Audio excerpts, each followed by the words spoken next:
மீசான் டைம் நேர்களை நிகழ்ச்சிக்குள் அன்போடு வரவேற்றுக் கொள்கிறோம். மத்திய கிழக்கில் மூண்டது போர். குவைத் மற்றும் பஹ்ரைன் மீது எதற்காக ஈரான் அதிரடி தாக்குதலை நடத்தியது? 30 தாக்குதல்ல 63 பேர் படுகாயமடைந்த சம்பவம் பதிவானதோடு பற்றி எரியும் பஹ்ரைனுடைய எண்ணெய் சுத்திகரிப்பு நிலையம் என்ற பல்வேறு விடயங்களை பேசுறதோட இலங்கைக்கு அருகில் தீனா கப்பலில் உயிரிழந்த தியாகிகளுக்கு பழிக்கு பழி தீர்க்கப்படும் என்ற எச்சரிக்கையும் அமெரிக்காவுக்கு ஈரான் விட்டிருக்கின்ற பல்வேறு செய்திகள் தான் இன்றைய பதிவு. வாங்க வீடியோக்குள்ள போகலாம், விரிவாக பார்க்கலாம். மத்திய கிழக்குல சமாதானம் மலராதா, யுத்தம் தான் முடிவுக்கு வராதா அப்படின்னு சொல்லி ஏங்கிக் கொண்டிருக்கிற இந்த சூழல்ல அதிரடியாக ஈரான் குவைத் மற்றும் பஹ்ரைன் நாடுகள் மீது அதிரடியான ஒரு தாக்குதலை நடத்தி முடிச்சிருக்காங்க. எதற்கு இந்த தாக்குதலை நடத்தினாங்க, எதற்கு பஹ்ரைனையும் குவைத்தையும் இலக்கு வைத்தாங்க என்ற பல்வேறு கேள்விகளுக்கான பதிலைத்தான் இந்த காணொலியில நாங்க பார்க்க போறோம். இந்த தாக்குதல் எப்படி அமைஞ்சிருக்கு அப்படின்னு பாத்தீங்கன்னா, குவைத் நாட்டினுடைய சர்வதேச விமான நிலையத்தை இலக்கு வைத்து தான் ஈரான் அதிரடியாக 17 ஏவுகணைகள் 13 ட்ரோன்கள் என மழையாக பொழிந்திருக்கிறது ஈரான். குவைத்தினுடைய சர்வதேச விமான நிலையம் மிகப்பெரிய ஒரு போர்க்களம் போலவே தென்பட்டது. அவ்வளவு தூரம் பயங்கரமான ஒரு தாக்குதலை அதிரடியாக ஈரான் மேற்கொண்டிருக்கு. இந்த தாக்குதலுடைய சேதாரங்கள் என்ன அப்படின்னு பாத்தீங்கன்னா, 54 வயதுடைய இந்திய நாட்டைச் சேர்ந்த அகமது மன்சூர் என்பவர் பலியானதோட 63 பேர் படுகாயம் அடைகின்ற அளவுக்கு தான் இந்த ஒரு தாக்குதலுடைய வீரியம் இருந்திருக்கு. இந்த ஒரு தாக்குதலுக்கு இலக்கானதுல 3 இலங்கையர்களும் இருப்பதாக செய்திகள் சொல்லுது. அதுபோக குவைத் நாட்டைச் சேர்ந்த பிரஜைகள், விமான நிலைய பணியாட்கள், வெளிநாட்டு பயணிகள் என்ற பல்வேறு தரப்பினர்கள் தான் இந்த ஒரு தாக்குதலுக்கு இலக்காக இருக்காங்க. பல்வேறு காயங்களுக்கு இலக்கானவர்கள் வைத்தியசாலையில் அனுமதிக்கப்பட்டதோட 7 சத்திர சிகிச்சைகளும் இப்போது செய்து முடிக்கப்பட்டதான செய்திகளை குவைத் நாட்டினுடைய சுகாதார பிரிவினர் அறிவிச்சிருக்கிறாங்க. பஹ்ரைன் மீது ஈரான் தாக்குதல் நடத்தியதனுடைய விவரங்கள் என்ன அப்படின்னு பாத்தீங்கன்னா, பஹ்ரைனுடைய மிக மிக முக்கியமான பப்கே என்று சொல்லப்படுகின்ற எண்ணெய் சுத்திகரிப்பு நிலையத்தின் மீது நேரடியாக ஈரானுடைய ட்ரோன்கள் தாக்குதல் நடத்தியதில் மிக பாரிய அளவிலான நெருப்பு பிடித்து கொண்ட சம்பவமும் பதிவாகி இருந்தது. தீ அணைப்பதற்கான மிக பெரும் போராட்டங்களும் பிரயத்தனங்களும் மேற்கொள்ளப்பட்டது. அதுபோக மக்கள் குடியிருப்பின் மீதும் ட்ரோன்கள் மற்றும் ஏவுகணை தாக்குதல்கள் மேற்கொள்ளப்பட்டதாகவும் இப்போது பஹ்ரைனுடைய ராணுவம் அறிவிச்சிருக்கிறாங்க.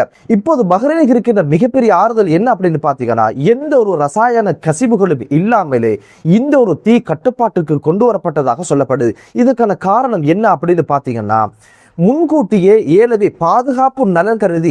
பாதுகாப்பு கருதி ஈரான் அதிரடியான தாக்குதல் நடத்த வாய்ப்பிருக்கு என்பதனால இந்த வளாகத்தில் இருந்த அம்மோனியா தொட்டியிலிருந்து குறித்த ரசாயனங்களை உடனடியாக குறித்த நிறுவனம் வேறு இடத்துக்கு மாற்றியதாகவும் இந்த ஒரு தாக்குதலை எதிர்பார்த்து இருந்ததாகவும் தான் இப்போது அங்கிருந்து வருகின்ற செய்திகள் சொல்லுது. இந்த ஒரு ரசாயன கசிவுகள் வெளியில் வந்திருந்தால் நிச்சயமா பாரிய அளவிலான உயிர் சேதங்களை பஹ்ரைன் கண்டிருக்கும் என்ற ஒரு அச்சமும் இப்போது தெரிவிக்கப்படுது. இந்த தாக்குதல் குறித்த ஒரு முறைப்பாட்டை பஹ்ரைன் உடனடியாக ஐநாவுக்கு தெரியப்படுத்திருக்கு. ஐநாவிடம் சொல்லி என்னதான் நடக்க போகுது, இந்த எதற்காக பஹ்ரைன் மீதும் குவைத்தின் மீதும் தாக்குதல் நடத்தியது என்பது அமெரிக்காவுக்கும் இஸ்ரேலுக்கும் பஹ்ரைனுக்கும் குவைத்துக்கும் நன்றாக தெரியும். ஏன் ஈரான் இவ்வகையான அதிரடியான தாக்குதலை மேற்கொண்டது அப்படின்னு கேட்டீங்கன்னா, அதுக்கு காரண கருத்தாக இருந்தது அமெரிக்கா அதிரடியாக என்ன பண்ணிச்சு அப்படின்னு கேட்டீங்கன்னா, 2 வகையான தாக்குதல்களை மேற்கொண்டது. ஒன்று ஈரானுடைய எண்ணெய் கப்பல் மீது அதிரடியான ஒரு தாக்குதலையும், காஷ்மீர் தீவில் இருக்கின்ற காலாட் படைகளுடைய மையத்தின் மீதும் அதிரடியான தாக்குதலை அமெரிக்கா சொல்லாம கொல்லாம நடத்தி முடிச்சது. இதுக்கு அமெரிக்கா சொன்ன காரணம் என்ன அப்படின்னு பாத்தீங்கன்னா, வளைகுடாவிலும் மத்திய கிழக்கு நாடுகள் மீதும் ஈரான் அதிரடியான தாக்குதலை நடத்துது, அதுக்கான பாதுகாப்பாகத்தான் அமெரிக்கா இந்த நடவடிக்கையை எடுத்தது என்று போலியான ஒரு நியாயத்தையும் ஒரு நொண்டி சாக்கையும் சொல்ல ஆரம்பித்தது. உடனடியாக ஈரானுடைய வெளிவிவகார அமைச்சு ஒரு அறிக்கையை வெளியிட்டது. அது என்ன சொல்லிச்சு அப்படின்னு கேட்டீங்கன்னா, பயங்கரவாத அமெரிக்காவினுடைய இராணுவத்தினுடைய இந்த தாக்குதலை வன்மையாக கண்டிப்பதோடு இந்த ஒரு தாக்குதலை பஹ்ரைனும் குவைத்தும் பொறுப்பேற்க வேண்டும். அவர்களுடைய அரசு தலைவர்கள் தான் இந்த தாக்குதலுக்கு காரணம். இதற்கான பதிலடியை நிச்சயமாக பஹ்ரைனும் குவைத்தும் வாங்கி கட்டும் அப்படின்னு ஒரு எச்சரிக்கையை அந்த அறிக்கையில சொல்லி இருந்தாங்க. ஒட்டுமொத்தத்தில் ஈரானுடைய கணக்கு என்ன அப்படின்னு பாத்தீங்கன்னா, அதிரடியாக அமெரிக்கா இந்த 2 தாக்குதலை நடத்துவதற்கு பின்புலமாக உதவி ஒத்தாசை செய்தது குவைத்தும் பஹ்ரைனும் என்பதனால கணக்கு போட்டது அடி வாங்க வேண்டியது அமெரிக்கா அல்ல, கூட்டி வைத்து அழகு பார்க்கின்ற உதவி ஒத்தாசை செய்கின்ற குவைத்துக்கும் பஹ்ரைனுக்கும் ஒரு காட்டினா மத்திய நாடுகளுக்கு புரிஞ்சு கொள்ளும் அமெரிக்காவினுடைய கூட்டு உறவு எவ்வளவு பாரதூரமானது அப்படின்னு ஒரு விஷயத்தை புரிய வைக்கிறதுக்கு தான் அதிரடியான 2 தாக்குதல்களையும் மேற்கொண்டிருக்கிறாங்க ஈரான் என்பதை அந்த அறிக்கையினூடாக புரிய முடிகிறது. எய்தவனதுக்கு அம்பனோவான் ஏன் என்பது போலதான் இப்போது அமெரிக்காவெல்லாம் அடிக்கிறது ஒரு பக்கம் இருக்கட்டும், கூட்டி வச்சு கும்மாளம் அடிக்கிற உதவி புரிகின்ற அவங்களுக்கு ஒரு காட்டிட்டா ஒட்டுமொத்த மத்திய நாடுகளும் ஒரு அச்சத்தில் இருக்கும் என்பதனால அமெரிக்கா அவங்களை வீட்டுக்கு அனுப்பி வைப்பாங்க அப்படின்னு ஒரு கணக்குல தான் இந்த ஒரு தாக்குதலை நடத்தி முடிச்சிருக்கிறாங்க. இதற்கு முன்பு ஒரு அறிக்கையில ஈரானுடைய உச்ச தலைவர் முஜ்தபா ஹாமினி அவங்க என்ன வகையான ஒரு மிரட்டலை விட்டாங்க அப்படின்னு கேட்டீங்கன்னா, அமெரிக்கா என் மீது தாக்குதல் நடத்துவதற்கு வான்வழி மற்றும் நிலம் அல்லது கடற்பரப்புகளை கொடுத்து உதவி ஒத்தாசை செய்கின்ற நாடுகளும் எமது விரோத நாடுகளாகவே கருத்தில் கொள்ளப்படும், அந்த நாடுகள் மீதும் அதிரடியான தாக்குதல் நடத்தப்படும் என்ற ஒரு எச்சரிக்கையை விட்டிருக்காங்க. அந்த ஒரு எச்சரிக்கைக்கு இணங்கத்தான் இப்போது 2 தாக்குதல்களுக்கு பின்புலமாக இருந்து உதவி ஒத்தாசை செய்த பஹ்ரைன் மீதும் குவைட்டின் மீதும் அதிரடியான தாக்குதலை ஈரான் நடத்தி முடிச்சிருக்கு. இந்த ஒரு தாக்குதல் குறித்து இப்போது 5 அரபு நாடுகள் பயங்கரமான கண்டனங்களை தெரிவிச்சிருக்கிறாங்க. சவுதி அரேபியா, கட்டார், ஜோர்தான், அதுபோக ஐக்கிய அரபு அமீரகம், லெபனான் போன்ற நாடுகள் இப்போது இந்த ஈரானுடைய இந்த தாக்குதலை கண்டித்து அறிக்கைகளை வெளியிட்டு இருக்காங்க. என்னதான் அறிக்கைகள் வெளியிட்டாலும் ஈரான் இந்த காதால வாங்கி அந்த காதால விடுக்கின்ற சூழ்நிலையில மீண்டும் இந்த கண்டனங்களுக்கு மாற்று கண்டனத்தையும் இப்போது ஈரான் வழங்கி இருக்கு. அந்த அறிக்கை என்ன சொல்லுது அப்படின்னு கேட்டீங்கன்னா, எந்த ஒரு நாடாவது எமக்கு எதிரான அமெரிக்கா மேற்கொள்ளும் தாக்குதலுக்கு பக்கபலமாகவும் உறுதுணையாகவும் இருந்துட்டா அந்த நாடுகள் எமது இலக்காக இருக்கும் என்பதை அந்த கண்டனத்துல குறிப்பிட்டு சொல்லி இருந்தாங்க. ஈரானுடைய உச்ச தலைவர் முஜ்தபா ஹாமினியுடைய ஆலோசகர் முஹ்சின் ரிலாயி என்ன சொல்லியிருக்கிறார் அப்படின்னு கேட்டீங்கன்னா, அமெரிக்கா ஈரான் மீது தாக்குதல் நடத்தினால் அதற்கான பதிலடியை விரைவாகவும் தரமாகவும் ஈரான் வழங்கும், அதில் பாரபட்சம் இருக்காது என்ற ஒரு மிரட்டலையும் ஒரு எச்சரிக்கையும் விட்டிருக்கிறது. அமெரிக்காவுடைய தாக்குதலுக்கு விரைவாக பதிலடி கிடைக்கும் என்பதை மீண்டும் ஒரு தடவை ஈரான் நிறுவி இருக்கு.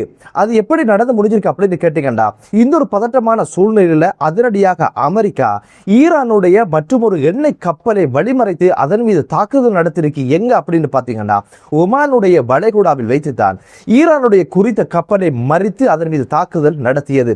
உடனடியாக ஒரு சில மணி நேரம் கழிவதற்கு முன்னால ஈரான் அதிரடியாக வளைகுடா மற்றும் ஹோர்முஸ் ஜலசந்தியை கட்டுப்படுத்துகின்ற அமெரிக்காவினுடைய மிக மிக முக்கியமான கட்டுப்பாட்டு மையத்தின் மீது அதிரடியான தாக்குதலை நடத்தியது மட்டுமல்லாம ஈரானுடைய கடற்படை மிக முக்கியமான ஒரு அறிக்கையை வெளியிட்டிருக்காங்க. அந்த அறிக்கையில் என்ன சொல்லியிருக்கிறாங்க அப்படின்னு கேட்டீங்கன்னா, அமெரிக்காவினுடைய ஒவ்வொரு தாக்குதலுக்கும் பதிலடி விரைவாக வழங்கப்படும் அப்படின்றதோட இலங்கைக்கு அருகில் தீனா கப்பலில் உயிர் நீத்த தியாகிகளுக்கு படிதிக்கும் வகையில் நிச்சயமாக பழிக்கு பழி தீர்க்கப்படும் அப்படின்னு ஒரு எச்சரிக்கையை விட்டிருக்காங்க. இந்த கதை முடியாது, இது தொடரும் அப்படின்ற ஒரு விஷயத்துல தான் அமெரிக்கா ஒரு ஸ்டெப் எடுத்து வச்சா ஈரான் பல ஸ்டெப் எடுத்து வைக்கும் என்ற ஒரு விஷயத்தை தான் இந்த ஒரு விஷயத்துல ஈரான் காட்டி இருக்கு.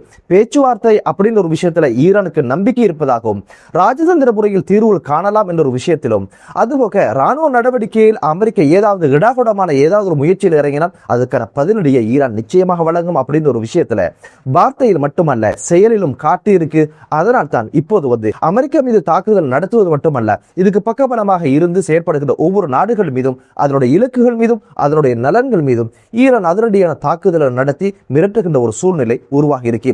என்னதான் இந்த ஒரு தாக்குதலை உலக நாடுகள் கண்டிச்சாலும் ஈரானை பொறுத்த வகையில எம்மை சீண்டுவதற்கும் எம் மீது தாக்குதல் நடத்துவதற்கும் இதுக்கு துணையாக நிற்கின்ற ஒவ்வொரு நாடுகள் மீதும் தாக்குதல் நடத்துவோம் என்ற எச்சரிக்கையை சொல்லியிருந்தாங்க.